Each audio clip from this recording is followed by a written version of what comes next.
हाँ जी, Ram Ram YouTube family. तो स्वागत है आपका मेरी इस वीडियो में। तो हमने इस पार्ट में जो था वो हमने पिछले पार्ट में जो था वो ये पढ़ा था कि किस तरह से राम जी का अवतार जो था वो हुआ था और किस तरह से आगे की उनकी कथा जो है वो रहेगी, वो हम पढ़ेंगे अपने नेक्स्ट पार्ट में।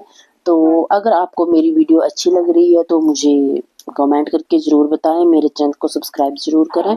तो चलिए हम शुरू करते हैं आगे की कथा कि राम जी के अवतार के बाद जो है वो क्या क्या कहानी जो है वो आगे रही और किस तरह से अगली कथा जो है वो राम जी की रही। तो चलिए फिर शुरू करते हैं हम अगला पार्ट।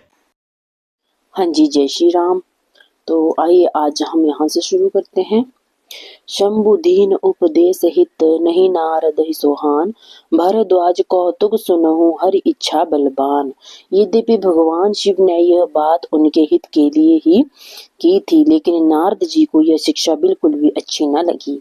वह तो अपनी इस विजय का डंका त्रिलोक में गुंजाना चाहते थे। हे भारद्वाज, अब आगे का हाल सुनो। श्री हरि की इच्छा अत्यंत बलवान है। राम की न चाहे सोई होई, करे अन्यथा आस नहीं कोई। शंभु बचन मुनि मन नहीं भाए, तब बिरंची के लोक सिधाए। वही होता है जो श्री रामचंद्र जी करना चाहते हैं। ऐसा कोई नहीं जो उसके विरुद्ध कुछ कर सके। शिव जी के वचन नारद जी के मन को अच्छे नहीं लगे तो वे वहां से ब्रह्मलोक को चल दिए। एक बार कर तलबर बीना, गावत हरि गुण गान प्रवीणा। चीर सिंधु गगने मुनि नाथा, जहाँ बस श्री निवास श्रुति माथा। गान विद्या में निपुण नारद जी हाथ में बीणा लिए हरि गुण गाते हुए क्षीर सागर पर जा पहुंचे। वहां वेदों के मस्तक रूप में लक्ष्मी निवास भगवान नारायण निवास करते हैं। बोलिए लक्ष्मी नारायण भगवान की जय। हर्षि मिले उठी रमा निकेता, बैठे आसन ऋषि समेता। बोले भी चराचर राया, बहुते दिन कीनि मुनि दाया। जय श्री राम। भगवान उठकर अत्यंत आनंद पूर्वक नारद जी से मिले और उनके साथ अपने आसन पर बैठ गए और हंसकर बोले, मुनिराज आज आप बहुत दिनों बाद पधारे। काम चरित नारद सब भासे, यद्यपि प्रथम बरजी शिव राखे। अति प्रचंड रघुपति के माया, जेहि नमो अस को जग माया। यद्यपि शिवजी ने उन्हें पहले ही समझा दिया था तो भी नारद जी ने कामदेव का सारा चरित्र भगवान को कह सुनाया। श्री रघुनाथ जी की माया अत्यंत प्रबल है। संसार में ऐसा कौन है जो मोहित ना हो जाए। रूख बदन करि बचन मृदु, बोले श्री भगवान तुम्हारे सुमरन ते मिटहि, मोह मार मदमान। भगवान रूखा मुंह करके कोमल वचन बोले, हे मुनिराज आपका स्मरण करने से दूसरों के मोह काम क्रोध और अभिमान मिट जाते हैं। फिर आपके लिए तो कहना ही क्या है। सुनु मुनि मोह होई मन ताके, ज्ञान विराग हृदय नहीं जाके। ब्रह्मचर्य व्रत रतमति धारी, तुम्हें की करे मनोभव पीरा। मोह तो उनके मन में होता है जिनके हृदय में ज्ञान नहीं होता। आप तो ब्रह्मचर्य व्रत में तत्पर और बड़े धैर्यवान हैं, भला आपको भी कामदेव सता सकता है। नारद केहू सहित अभिमाना, कृपा तुम्हारी सकल भगवाना। करुणा निधि मन दीख बिचारी, उर अंकुरेऊ गर्भ तरु भारी। नारद जी ने अभिमान के साथ कहा, भगवान यह सब आपकी कृपा है। तब भगवान ने अपने मन में विचार करके देखा कि नारद जी के मन में तो अभिमान का अंकुर पैदा हो गया है। बेगिसो में डारी हूँ उखारी, पन हमार से बक हितकारी। मुनि कर हित मम कौतुक होई, अब सी उपाय करबि मैं सोई। मैं उसे तुरंत ही उखाड़ फेंकूंगा क्योंकि सेवकों का हित करना हमारा धर्म है। मैं अवश्य ही वह उपाय करूंगा जिससे मुनि का कल्याण हो जाए और मेरा खेल हो जाए। तब नारद हरिपद सिय नाई, चले हृदयम अहमिति अधिकाई। श्रीपति निज माया तब प्रेरी, सुनहु कठिन कर नीत ही केरी। तब नारद जी भगवान के चरणों में सिर नवाकर चले। उनके हृदय में अभिमान और अधिक बढ़ गया। तब भगवान ने अपनी माया को प्रेरित किया। अब उसकी करनी सुनो। बिरचेहु मगमहु नगर ते ही सत जोजन विस्तार, श्री निवास पुर ते अधिक रचना विविध प्रकार। उस माया ने रास्ते में 400 कोस का एक नगर रचा। उस नगर की रचना बैकुंठ से भी अधिक सुंदर थी। बसई नगर सुंदर नर नारी, जनु बहुत मन सिजरती तनुधारी। तेहि पुर बसई शील निधि राजा, अगणित है गए सेन समाजा। उस नगर में ऐसे सुंदर नर नारी बसते थे मानो अनेक कामदेव और रति ही मनुष्य शरीर धारण किए हुए हों। उस नगर में शीलानिधि नामक एक राजा रहता था, जिसके यहाँ असंख्य घोड़े, हाथी और सेना के समूह थे। सत सुरेश समभिव बिलासा, रूप तेज बल नीति निवासा, विश्व मोहनी तासु कुमारी, श्री विमो जिसु रूपु निहारी। उसका वैभव और विलास 100 इंद्रों के सम्मान था। वह रूप तेज बल और नीति का गृह था। उसके विश्व मोहिनी नाम की एक कन्या थी, जिसका रूप लक्ष्मी जी को भी मोहित कर देता था। सोई हरि माया सब गुण खानी, शोभा तासु की जाई बखानी, करे स्वयंवर सो नृप बाला, आए तह अगणित महिपाला। ये सब भगवान की माया ही थी। उसकी शोभा का वर्णन भला कैसे किया जा सकता है। वह राजकुमारी स्वयंवर करना चाहती थी, इसलिए वहां अनेक राजा आए हुए थे। मुनि कौतुकी नगर तहि गयु, पूर्वासीन सब पूछत भयु, सुनि सब चरित भूप गृह आए, करी पूजा नृप मुनि बैठाए। तो मुनि नारद जी उस नगर में गए और नगर वासियों से उन्होंने सब हाल पूछा। समाचार सुनकर वे राजा के महल में पहुंचे। राजा ने पूजा करके मुनि को आसन पर बैठाया।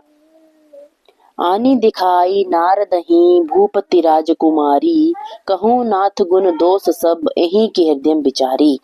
फिर राजा ने राजकुमारी को लाकर नारद जी को दिखलाया और पूछा कि हे नाथ, आप अपने हृदय में विचार कर इसके सब गुण दोष कहिए। देखी रूप मुनि बिरति बिसारी, बड़ी बार लगी रहे निहारी, लक्षण तासु बिलो की बुलाने, हृदय हर्ष नहीं प्रकट बखाने। उसके रूप को देखकर मुनि जी वैराग्य भूल गए और उसकी ओर देखते रह गए। उसके लक्षणों को देखकर मुनि अपने आपको भी भूल गए और हृदय में बड़े ही हर्षित हुए, परंतु प्रकट में कुछ नहीं कहा। जो यही बरई अमर सोई होई, समर भूमि तहि जीत न कोई, से बही सकल चराचर ताहि, बरई सील निधि कन्या जाहि। लक्ष्मणों को सोचकर वे मन में कहने लगे कि जो इसे ब्याहेगा वह अमर हो जाएगा और रणभूमि में कोई उसे जीत ना सकेगा। यह कन्या जिसके साथ विवाह करेगी, सब चर अचर जीव उसकी सेवा करेंगे। लक्षण सब विचारी उर राखे, कछुक बनाई भूप सन भासे, सुता सुलक्षण कहीं नृप पाही, नारद चले सोच मन माही। सब लक्षणों को विचार कर मुनि ने अपने मन में रख लिया और राजा से कुछ और कह दिया। राजा से लड़की के सुलक्षण कहकर नारद जी चल दिए, पर उनके मन में यह चिंता थी कि करो जाय सोहि जतन विचारी, जही प्रकार मोहि बरह कुमारी। जब तप कछु न होई तहि काला, हे विधि मिलई कबन विधि बाला। मैं सोच विचार कर अब वही उपाय करूं जिससे यह कन्या मेरा ही वर्णन कर ले। इसमें जब तप से कुछ नहीं हो सकता। हे विधाता, मुझे यह कन्या किस प्रकार मिलेगी। यही अवसर चाहिए परम शोभा रूप विशाल, जो बिलो की रीझ है कुंवरी, तब महले जयमाल। इसमें तो बड़ी शोभा और सुंदर रूप चाहिए, जिसे देखकर राजकुमारी मुझ पर रीझ जाए और तब मेरे गले में जयमाला डाल दें। हरिसन मांगो सुंदरताई, होई जात गहरू अति भाई, मोरे हित हरि समन ही को, यही अवसर सहाय सोई हो। भगवान से सुंदरता मांगू, पर उनके पास जाने में तो बहुत देर हो जाएगी। श्री हरि के समान मेरा हितैषी भी कोई नहीं है, इसलिए इसमें वे ही मेरी सहायता कर सकते हैं। बहुविध बिने कीन्हि तेहि काला, प्रगट्यो प्रभु कौतुकी कृपाला।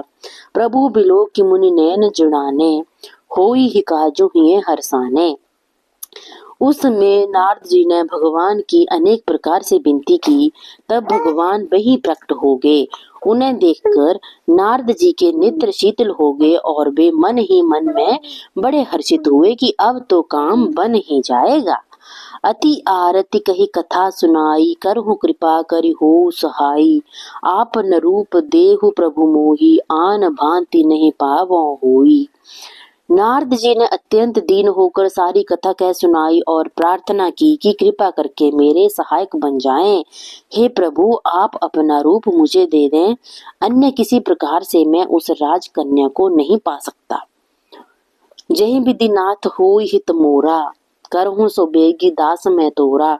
निज माया बल देखी विशाला, हिम हंसी बोले दीन दयाला।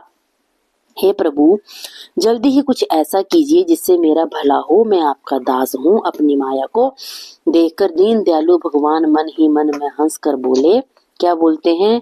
जही विधि हुई परम हित नारद, सुनो तुम्हार, सोई हम करब न आन कछु, बचन न मृषा हमार। हे नारद जी, सुनो, आपका जिस प्रकार परम हित होगा हम वही करेंगे, दूसरा कुछ नहीं। हमारा वचन असत्य नहीं होता। कुप्त माग रुज व्याकुल रोगी, बैद न देई सुनहु मुनि जोगी। एहि विधि हित तुम्हार मैं ठयूं, कहीं अस अंतर हित प्रभु भयूं। हे मुनि सुनिए, रोग से व्याकुल रोगी को पथ्य मांगे तो वैद उसे नहीं देता, इसी प्रकार मैंने भी तुम्हारा हित करने की ठान ली है। यह कहकर भगवान अंतर्ध्यान हो गए। माया विवश भय मुनि मूढ़ा, समझी नहीं हरि गिरा निगूढ़ा। गबने तुरंत तहाँ ऋषि राई, जहाँ स्वयंवर भूमि बनाई। भगवान की माया के वशीभूत हुए मुनि ऐसे मूढ़ हो गए कि वे भगवान की स्पष्ट वाणी को भी न समझ सके। नारद जी तुरंत वहां गए जहाँ स्वयंवर की भूमि बनाई ही थी। निज निज आसन बैठे राजा, बहु बनाव करी सहित समाजा। मुनि मन हर्ष रूप अति मोरे, मोहित जी आनहि बरहि न भोरे। राजा लोग खूब सज धज कर समाज हित अपने अपने आसन पर बैठे थे। मुनि नारद मन ही मन प्रसन्न हो रहे थे कि मेरा रूप बहुत सुंदर है, अब तो मुझे छोड़कर कन्या भूल कर भी किसी दूसरे का वर्णन नहीं करेगी। मुनि हित कारण कृपा निधाना, दीन करूप न जाई बखाना। सो चरित्र लखि काहू न पावा, नारद जानिस वहीं सिर नावा। कृपा निधान भगवान ने नारद जी के कल्याण के लिए उन्हें कुरूपता प्रदान की, जिसका वर्णन भी कठिन है, पर यह चरित्र कोई जान न सका और सभी ने नारद जानकर ही उन्हें प्रणाम किया। जय श्री राम। राधे राधे। हाँ जी, तो हमने इस पार्ट में पढ़ा कि किस तरह से जो कन्या थी वो नारद जी को दिखाई गई और किस तरह से नारद जी उस कन्या के साथ विवाह करने की जो है वो सोच रहे हैं, लेकिन भगवान की माया तो कुछ और ही है। भगवान नहीं चाहते हैं कि नारद जी का जो है वो विवाह किसी कन्या के साथ हो। तो इसकी कहानी जो है वो हम पढ़ेंगे अपने नेक्स्ट पार्ट में। तो तब तक के लिए रखें अपना ख्याल और मैं मिलती हूँ आपके साथ एक नए पार्ट के साथ, नई कथा के साथ। जय श्री राम।